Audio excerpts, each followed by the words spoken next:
हम पढ़ रहे थे सांख्य दर्शन। अभी तक आई थिंक सूत्र हुए हैं 16, है ना?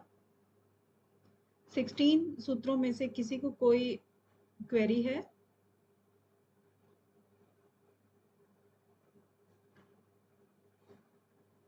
कोई भी शास्त्र दुखों को दूर करने के लिए बोलता है, तो यहाँ पर भी सांख्य शास्त्र ने भी यही कहा कि 3 विधों दुखों को दूर करने के लिए पुरुषार्थ करना पड़ेगा, और वो पुरुषार्थ हमें दृष्ट साधनों से भी नहीं हो सकता, अदृष्ट से भी नहीं हो सकता, क्योंकि थोड़ी सी देर के लिए हो जाएगा दुख दूर, लेकिन हमेशा के लिए नहीं होगा। ठीक है, तो इसी तरह से ये चर्चा चलते हुए आई, और फिर कहते हैं कि जो पूर्व पक्षी या समझो सिद्धांती, ये दो पात्र हैं जो आपस में बात कर रहे हैं, डिस्कस कर रहे हैं, और डिस्कस करने से ही सिद्धांत जो है ना स्थापित किया जाता है। सिद्धांत जो बनते हैं ना, तो वो सिद्धांत परीक्षण करके ही किया जाता है, प्रमाणों के द्वारा। तो आपको एक क्विज में एक दिया था, पोल दिया था,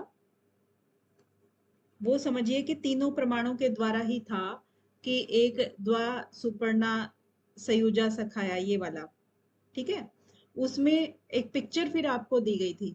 उस पिक्चर में क्या था?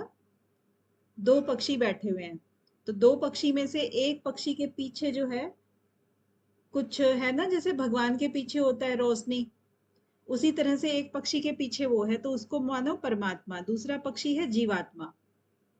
और प्रकृति के अंदर वो बैठे हुए, यानी कि पेड़ के अंदर बैठे हुए, तो तीनों की अनुभूति होती है उससे। तो ये आपको चित्र के द्वारा बताने का प्रयास किया गया था। तो आगे जो है ये कहते हैं, आगे बढ़ते हैं, कि आत्मा जो है, मोक्ष किसका होता है?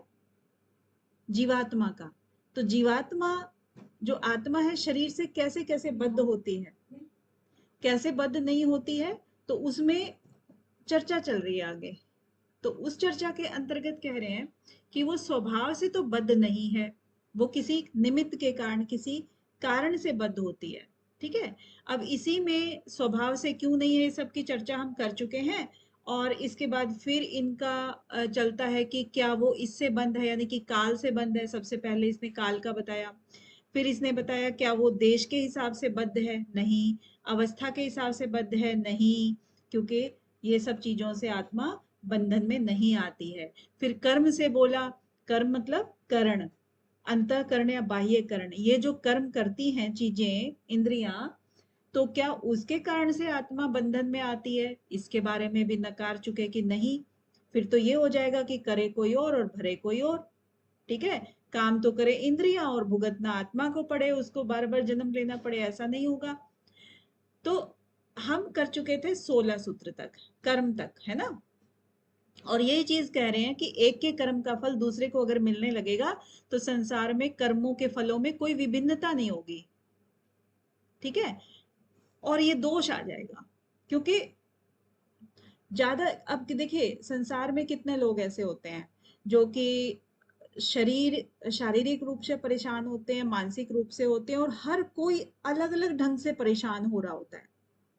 लेकिन अगर एक जैसा ही सबको मिलने लगेगा, तो हल्का फुल्का डिफरेंस होगा, ज्यादा नहीं होगा, क्योंकि एक दूसरे का फल जो है ना, किसी किसी को मिल रहा है। तो ये यहाँ पर तो बहुत जमीन आसमान का भी फर्क होता है सब में, तो इसीलिए ये दोष आ जाता है। आगे बढ़ते हैं 18वें पे। अब कहते हैं कि प्रकृति की बात करेंगे, जैसे हमने बात की थी किसकी, काल की, देश की, अवस्था की, कर्म की। इसके बाद प्रकृति की, अब आता है प्रकृति का नंबर। तो कहते हैं कि प्रकृति निबंधनात् चेत न तस्या अपि पारतंत्र्य। तो क्योंकि प्रकृति जो है वो बंधन नहीं करती है। प्रकृति, अगर कल्पना कोई करे कि प्रकृति जीवात्मा को बांध देती है क्या, इसके उत्तर में कहते हैं कि ना, प्रकृति जो है वो कैसे बांध सकती है चेत को? मतलब चेत का मतलब क्या होता है, हमेशा यहाँ जहां पर भी चेत आएगा ना, चेत का मतलब ऐसा माने तो, चेत का मतलब चेतनता से नहीं है।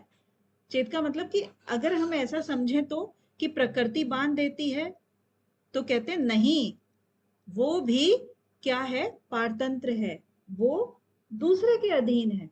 प्रकृति जो है वो जीव थोड़ी है, चेतन थोड़ी है, जड़ है वो तो। और जड़ दूसरे के अधीन होता है। किसके अधीन है वो? उसका स्वामी कौन है? जैसा पहले ही सिद्ध हो चुका है, कौन है उसका स्वामी? गीता जी। पुरुष। पुरुष। पुरुष मैम। हाँ, पुरुष पुरुष। उसका स्वामी है। तो पुरुष अगर स्वामी है तो प्रकृति तो स्वयं ही परतंत्र हो गई। अब आप अगर किसी हॉस्टल में जाते हो और आपका कोई फ्रेंड आ जाए, तो आप अपने आप से नहीं कह सकते कि मेरे पास रुक जा। आप कहोगे कि मैं पूछूंगा। जो आपका इंचार्ज होता है ना वहां का, उससे पूछ करके आप बताओगे। ठीक है, तो आप खुद ही वहां पर परतंत्र हो। या आप किसी के घर में गेस्ट गए हो, तो आपके किसी के घर में और कोई आपका कोई जान पहचान वाला आ रहा है, तो आप नहीं कह सकते कि यहाँ पर मैं हूं और आप यहाँ आ जाओ। आप उस ऑनर से पूछोगे कि क्या मैं इसको बुला सकता हूं या नहीं। तो इसी तरह से प्रकृति है, प्रकृति भी क्योंकि दूसरे के अधीन है, तो वो आत्मा को नहीं बांध सकती है। प्रकृति निबंधनात् चेत, अगर हम ये माने, चेत का मतलब ये माने कि प्रकृति उसका बंधन करती है, जीवात्मा का बंधन करती है, तो नहीं, तस्या मतलब वो भी परतंत्र है, वो भी दूसरे के अधीन है। ठीक है, समझ में आ गया ना ये इसका कंसेप्ट प्रकृति वाला? जी मैम। हाँ, तो अब देखिए प्रकृति को भी इसने नकार दिया कि प्रकृति जो है वो बंधन में नहीं बांध सकती। क्यों? देखिए, अब नेक्स्ट क्या है 19वें में, न नित्य शुद्ध बुद्ध मुक्त स्वभावस्य तत् योगातरिते। इसको क्या बोला है अभी? न तत् शुद्ध बुद्ध। अब ये नित्य, नित्य क्या होता है? आत्मा के बारे में बोल रहे हैं ये, कि जो प्रकृति है वो तो बांध ही नहीं सकती है। क्यों? क्योंकि वो जो जिसको बांधना होता है, वो आत्मा, जिसको बांधना है वो आत्मा क्या है? नित्य है, शुद्ध है, बुद्ध है और मुक्त स्वभाव वाला आत्मा है। ठीक है, तो वो आत्मा क्या स्वयं प्रकृति के साथ जाकर बंधेगा क्या? मतलब एक तो इसने कहा क्या प्रकृति बांधती है, या फिर आत्मा स्वयं बनता है, स्वयं बंध जाता है। अब दूसरी तरह से ये बता रहे हैं बस, कि दूसरी तरह से अगर ये मान लें कि वो प्रकृति नहीं बांधती, तो क्या पुरुष अपने आप जाके बन जाता है क्या? तो कहता है ना, नहीं, ऐसा भी नहीं है। क्योंकि जीवात्मा तो नित्य है, जीवात्मा नित्य रहता है। कभी वो प्रकट रूप में आ जाता है, कभी वो अप्रकट रूप में रहता है। ठीक है ना, जन्म ले लिया, अगर उसने शरीर धारण कर लिया तो वो प्रकट रूप में आ गया, अगर नहीं किया तो वो अप्रकट रहता है। वो शुद्ध भी है, उसको कुछ लिप्त भी नहीं होता, यानी उसके अंदर कोई मलिनता नहीं है, कोई कुछ नहीं है। अब वो कई बार क्या होता है ना, कि कह देते हैं वो आदमी बहुत खराब है भाई, ये आमतौर पे बात कर देते हैं। भाई आदमी खराब है, वो मतलब किस कारण से खराब है? क्योंकि उसके कर्म खराब हैं। कर्म किससे करता है? मन के द्वारा करता है। तो मन जो होता है उसका वो मलिन होता है, ना कि उसकी आत्मा मलिन होती है। आत्मा मलिन नहीं होती है। तो मन के कारण से ही आत्मा को खराब माना जाता है इस दुनिया में। लेकिन ऐसा नहीं है, क्योंकि मन किसके अंदर रहता है? प्रकृति के अंदर रहता है। प्रकृति क्या है? जड़ है। ठीक है, तो आत्मा क्या हो गया? शुद्ध हो गया। और बुद्ध, बुद्ध का मतलब है वो ज्ञानी है, वो बुद्धिमान है। जीवात्मा जो है ना, वो सोचने समझने की शक्ति रखता है। प्रकृति के अंदर ऐसी कोई शक्ति नहीं होती। ठीक है, और मुक्त है, मुक्त भी है। जीवात्मा जो है ना, मुक्त स्वभाव वाला है। शरीर में आने के बाद बंधन में तो आता है, लेकिन यहां पर भी वो, अगर उसको विद्या का ग्रहण हो जाए, विवेक हो जाए, तो वो शरीर से मुक्त भी हो जाता है। ठीक है ना, तो उसका मुक्त स्वभाव है। तो ये सारे के सारे किसके स्वभाव है? आत्मा के स्वभाव है, कि वो नित्य है, शुद्ध है, बुद्ध है, मुक्त है और मुक्त स्वभाव वाला है। तो तत् योग, तत् योगातरिते, मतलब कि जो इस तरह से वो क्यों बंधन में आएगा फिर? है ना, प्रकृति पुरुष के वो स्वयं जाकर नहीं बंधेगा। इन दोनों में, यानी कि प्रकृति पुरुष के योग के बिना, तत् योग, तत् योगातरिते, यानी कि उन दोनों का जो इनसे अलग है, तत्योगात, उन दोनों के योग से हटके जो भी एक कोई कारण है ना, उसकी हमें कल्पना करनी होगी अभी, कि प्रकृति और पुरुष आपस में एक दूसरे को नहीं बांधते हैं। अब इसके आगे चलो, कहते उसके अलावा और बताओ क्या, किस चीज से और बंधता है। तो ततः योग है, उनका जो योग का है वो कारण इनके, इनसे हट के सोचना पड़ेगा। ठीक है। 20वें में क्या कहते हैं कि न अविद्यात अपि अवस्तुना बंध योगात, कि जो प्रकृति और पुरुष के योग के जो बंधन है, वो बंधन का और किसी और कारण का भी आप कल्पना करो तो इस बारे में क्या विचार करते हैं आगे, कि न विद्यातः, यानी कि जो एक अविद्या, यहां पर एक और कारण आ रहा है अभी, अविद्या का। ठीक है। क्या अविद्या से ये बंधन होता है, एक और क्वेश्चन। लेकिन यहां पर भी वो मना कर दिया इसने कि नहीं, अविद्या जो है ना वो बंधन का कारण नहीं होती है। आप न के ऊपर ही जाओ, बाद में और देखते हैं अभी आगे। ठीक है। अब क्यों नहीं जाती है अविद्या से, न अविद्यात, यानी कि अविद्या बंधन का कारण नहीं है। यहां तक हो गया। अविद्या भी बंधन का कारण नहीं है। क्यों नहीं है, वो है अवस्तुना बंध योगात। अब यहां पर अविद्या का जो अर्थ है, वो अर्थ क्या है, अविद्या का अभाव। अविद्या का मतलब अभाव। अभाव किस चीज का, जो वस्तु का अभाव होता है ना, जो चीज आपने ना देखी ना सुनी। एक तो पहले तो था ना, विपर्यो मिथ्या ज्ञानम अतद्रूप प्रतिष्ठम, उसमें कम से कम शब्द तो था आपके पास, वस्तु ही तो नहीं थी। अब यहां पर क्या है, ना वस्तु है ना शब्द है, कुछ भी नहीं है, तो उसको कहते हैं अभाव, मान लीजिए। तो अविद्या का यानी कि जिस चीज से आप संपर्क में ही नहीं हो, उस चीज का अगर आप रीजन बताते हो उसको, इसका यहां पर उसको अविद्या का नाम दिया है। ठीक है ना, कि जिस चीज की अविद्या है, यानी कि आपने उस चीज के बारे में संपर्क ही नहीं किया, तो विद्या कहां से आएगी। तो वो चीज आपको कैसे बांध सकती है, वो भी नहीं बांधेगी ना। कि अगर आपका कोई भी दूर कोई सहपाठी है, क्योंकि एक ही साल में लाखों बच्चे किसी चीज में होते हैं, चाहे वो किसी एग्जाम में, किसी में, ठीक है। और क्या आप सबको जानते हो, नहीं जानते ना। तो फिर आप उनके कर्मों के साथ, उनके साथ भाव के साथ कैसे बन सकते हो, जब जानते ही नहीं हो, तो संपर्क ही नहीं है। तो उसी चीज का अभाव के बारे में कह रहे हैं कि जो वस्तु है ही नहीं, उस वस्तु से जीवात्मा कैसे बन सकता है, वो नहीं बन सकता। क्योंकि ज्ञान का अभाव या उस अवस्तु से कोई बंधन हो ही नहीं सकता। अवस्तुना बंध अयोगात। ठीक है। अवस्तु से बंधन नहीं हो सकता। क्लियर है, यस और नो, क्लियर है। मैम जैसे यहाँ बोला अवस्तु, हाँ मैम हाँ हाँ हाँ, बोलिए बोलिए। यहाँ बोला गया अवस्तु, तो अवस्तु, इसका मतलब हो गया वस्तु है ही नहीं वहां पे। हाँ वस्तु नहीं है। एक वस्तु होती है और एक अवस्तु होती है, यानी कि एक वस्तु है और एक ये नहीं है ना। वस्तु का अभाव है, वस्तु है ही नहीं। ठीक है, क्लियर है ना। तो कोई भी वस्तु जब आपके पास आसपास ही नहीं है, टच नहीं कर रही है, तो आप उस, वो बंधन का कारण कैसे हो सकती है। यानी कि कोई, किसी ने अगर कुछ अपराध किया जिसको आप जानते ही नहीं हो, उसकी सजा आपको कैसे मिल सकती है, नहीं मिलेगी ना। इसको आप सिंपली समझ लो कि मेरा तो उसे कोई लेना देना ही नहीं है। आप ऐसे ही तो बोलोगे सीधे, मैं जानता भी नहीं हूं, मैं जानती भी नहीं हूं उसको, यही बोलोगे आप। तो यही चीज ये कह रहे हैं कि जब कोई वस्तु है ही नहीं, अवस्तु ना, और उस है नहीं वस्तु को ही यहाँ पर अविद्या कह रहे हैं, कि जिसका विद्या नहीं है आपके पास, यानी जिस चीज का ज्ञान ही नहीं है, ग्रहण ही नहीं किया है आपने, संपर्क ही नहीं किया है, उस चीज को यहाँ पर अविद्या के नाम से कहा है। ठीक है। ये अविद्या से जीवात्मा बंधन में नहीं पड़ता। ओके, यहाँ पर अविद्या अभाव के लिए कहा गया है। राइट, आगे बढ़े। Yes ma'am. ओके,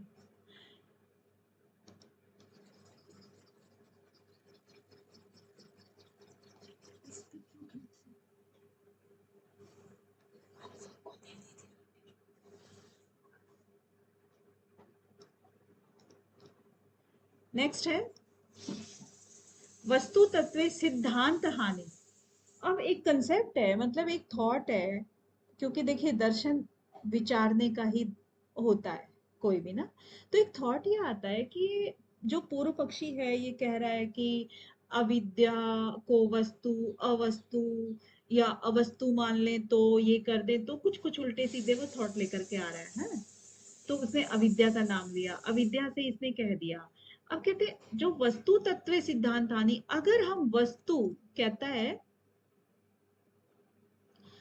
कि जो आपका ये किसी भी जो दर्शन होते हैं हमारे, उसमें अवस्तु को कभी स्वीकार नहीं किया गया है ना।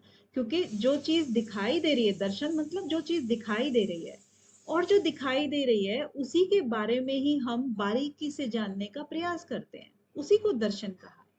तो किसी भी हमारे जो आर्ष दर्शन है, आर्ष मतलब जो ऋषियों के लिखे हुए दर्शन है, उसमें किसी भी अवस्तु को स्वीकार नहीं किया गया है। लेकिन सिद्धांत जो पूर्व पक्षी तो पूर्व पक्षी है, हाँ। और क्यों स्वीकार नहीं किया गया है? वो कहते हैं कि इससे जो सिद्धांत बन ही नहीं पाएंगे। भाई जो चीज आप वस्तु के रूप में कह रहे हो, सिद्धांत स्थापित करने का प्रयास कर रहे हो, अवस्तु जो कि वस्तु है ही नहीं, उसके बारे में फिर कैसे कहोगे आप? वो तो फिर गड़बड़ घोटाला हो जाएगा ना। सिद्धांत तो स्थापित नहीं हो पाएगा कि भाई हाँ ये चीज, जैसे न्यूटन का था वो सिद्धांत था कि वो गुरुत्वाकर्षण की शक्ति जो है होती है पृथ्वी के अंदर, तो फिर एक और कहेगी कि नहीं होती है, तो उसका तो वाद विवाद का तो कोई अंत ही नहीं है। तो चीज वो जो स्थापित हो जाए, जो साबित हो जाए, और साबित कैसे होती है? परमाणु के द्वारा होती है। तो अब ये वही कह रहा था कि यदि अभाव को वस्तु मान लें, यदि अभाव को अगर वस्तु मान लें, जैसे इसने कहा कि अविद्या है, अविद्या का मतलब अभाव, अभाव को अगर वस्तु मान लें तो इसमें क्या हानि होती है? तो हानि ये होती है कि वस्तु तत्व सिद्धांत हानि। अगर हम अभाव को या इन वस्तुओं को, वस्तु और अवस्तु दोनों को अगर हम मान लेते हैं, तो उससे सिद्धांत की हानि होती है कि दर्शन में जितने सिद्धांत स्थापित करेंगे उन सिद्धांतों की हानि होगी होगी उसमें। ठीक है, तो सिद्धांत की होगी। अब आगे क्या कह रहे हैं कि उससे और क्या फर्क पड़ेगा? विजातीय द्वैत आपत्ति च। और जो विजातीय तत्व है, विजातीय मतलब एक जाति और एक विजाति, दो तरह की चीजें होती है ना, दोनों एक दूसरे के विपरीत होती हैं। तो ये जो दोनों हैं, यानी कि एक सत्तात्मक हो गया मान लो, और एक हो गया असत्तात्मक, यानी कि एक रियल और एक फेक, एक आपका नित्य और एक अनित्य, ऐसे आप कह सकते हो ना किसी भी शब्दों में। तो ये जो दोनों चीजें हैं, इनमें डिफरेंस क्या रहेगा फिर? अब आपने सब कुछ बीच में घुसा दिया तो, है ना। तो ये अगर हम भाव और अभाव दोनों ही चीजों को वस्तु मान लें, सत्ता मान लें, नित्य अनित्य ये सब चीजें मान लें, तो दो प्रकार की जो विजातियां हैं उनसे फिर सबका सब अनिष्ट हो जाएगा, फिर कुछ भी ग्रंथों में रहेगा नहीं, और उससे फिर एक तरह का वो फैल जाएगा। कोई यही नहीं होगा कि ये चीज इससे हुई है, वो चीज उससे हुई है, किसी चीज से कोई भी चीज हो सकती है। ठीक है। तो यहाँ पर ये कह रहे हैं कि विजातीय द्वैत आपत्ति, और विजातीय जो दोनों की जो विजातीय हैं, सत्ता और असत्ता, इनमें फिर आपत्ति आ जाएगी। ठीक है। इसके बाद फिर आगे है कि विरुद्ध विरुद्ध उभय रूपाचेत। अब पूर्व पक्षी फिर कहता है, पूर्व पक्षी क्या कहता है कि अविद्या को वस्तु और अवस्तु से अगर विरुद्ध, अब उसमें क्या है कि दोनों का विरुद्ध और विरुद्ध मान लिया जाए, जैसे कि दोनों थे ये, वस्तु और अवस्तु, इन दोनों को भी छोड़ दो, चलो एक तीसरी चीज मान लो। अब इसने ये कहा, पूर्व पक्षी ने कह रहा विद्या को वस्तु और अवस्तु के से विरुद्ध रूप मानी जाए, अर्थात तीसरी प्रकार की मान लो। अब सिद्धांती अब इस पे अड़ गया, चलो भाई, क्योंकि क्या होता है कि पूर्व पक्षी जो कह देगा तो सिद्धांती उसको जब तक जवाब नहीं देगा तब तक वो उछलता रहेगा। तो तीसरी कल्पना कह रहा है कि अब करो तीसरी कल्पना। अब तीसरी कल्पना देखो कैसे करेंगे। जिस विषय में कोई भी अगर अनजान है, जैसे उस विषय में किसी में अविद्या है, तो वो दुखी रहेगा फिर। यानी कि दुख और सुख जो है वो पता ही नहीं लगेगा कि भाई किसके साथ में उसका दुख हो रहा है, किसके साथ में सुख हो रहा है। इसका कोई अंत ही नहीं रहेगा, कुछ भी उसको ठीक प्रकार से कह नहीं पाएगा कि सत्तात्मक चीज से हो रहा है, असत्तात्मक चीज से हो रहा है, किस चीज से क्या हो रहा है। ठीक है ना, तो ये चीज सही नहीं है इसकी। ठीक है, अब कहते हैं न ताद्रक पदार्थे अप्रतीते, न ताद्रक पदार्थ अप्रतीते। सिद्धांति कहता है ना ना, नहीं ऐसी कल्पना भी, यानी कि ताद्रक यानी कि इस तरह से तुम देख रहे हो पदार्थों को, तो ये अप्रतीते है, ठीक नहीं है। इस तरह से किसी भी प्रकार की कोई वस्तु, कोई पदार्थ, कोई उपलब्धि, कोई सत्ता, इस तरह से किसी प्रमाण से आप कैसे सिद्ध करोगे? इन सबको नहीं कर पाओगे। ठीक है, तो ये सिद्धांति ने कहा कि भाई तुम जो है इस तरह की तीसरी प्रकार की चीज को बीच में लेकर के आने का कोई भी सवाल नहीं होता है, ना सत्ता ना असत्ता और ना तीसरे प्रकार की चीज। तो एक तरह से सिद्धांति ने इसको भी नकार दिया है। ठीक है, 24 तक। अब यहां से 25वें से हम कल कर लेंगे। क्योंकि थोड़ा सा दूसरा एक डिफरेंट आ रहा है ना, हल्का हल्का आ तो रहे हैं, खैर वही हैं चीजें तो, और आगे बढ़ेंगी थोड़ी, लेकिन एक साथ इतने ठीक नहीं है। इनको एक बार अगर आप इच्छुक हैं तो रिवाइज जरूर कर लिया करें। मैम 23rd एक बार बता दीजिए ना फिर से। 23rd, हाँ। विरुद्ध हाँ उभय 23। रूपा चेत।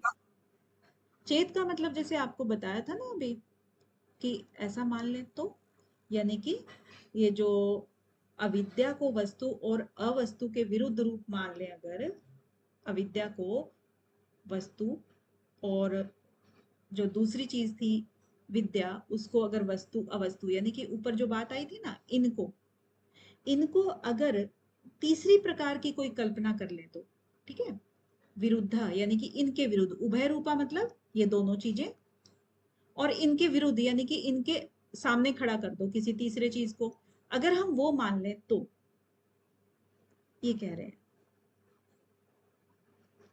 ठीक है, यस मैं समझ में आ गया। आ गया समझ? यस मैम, मतलब जो मैंने जो पहले दोनों माना था उसको ना के थर्ड चीज को मानना है इसमें। हाँ हाँ, इसको थर्ड चीज को मानना है, क्योंकि इसमें दिखा रहे हैं ना विरुद्धा, विरुद्धा को थोड़ा सा अलग रख के फिर उभय रूपा। उभय मतलब पहले किसकी बात कर रहे थे? ये वस्तु और अवस्तु की बात कर रहे थे, क्योंकि इससे भी पहले वाला जो सूत्र है विजातीय द्वैत, इसमें आपत्ति जताई है ना दोनों के अंदर। और उससे पहले इन्होंने क्या कहा था? वस्तु अगर अवस्तु मान ले तो, यानी अविद्या मान ले तो। अविद्या के बाद इसने कहा कि चलो दोनों मान लो, तो दोनों भी कह रहा नहीं, कह रहा दोनों से चलो तीसरा एक और कोई ले लो। यानी कि जो पूर्व पक्षी है वो पीछा नहीं छोड़ रहा उसका, पहले एक के पीछे अड़ गया, फिर कह रहा अच्छा ठीक है दोनों मान लो, फिर कहता नहीं दोनों नहीं तो चलो तीसरा ही मान लो, इन दोनों को छोड़ो। तो इस तरीके से कह रहे हैं, है?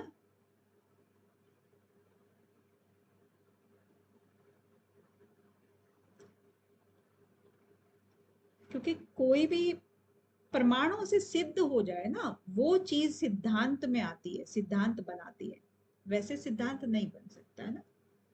अब इन अवस्तु को लेकर के कैसे प्रमाण कोई बनेगा? ये तो वस्तु है ही नहीं, तो कैसे बनाओगे प्रमाण? ना देखी है, ना सुनी है, ना आपका संपर्क है, ना कुछ है। अब उसी में ही फिर आगे बढ़ रहा है। ठीक है।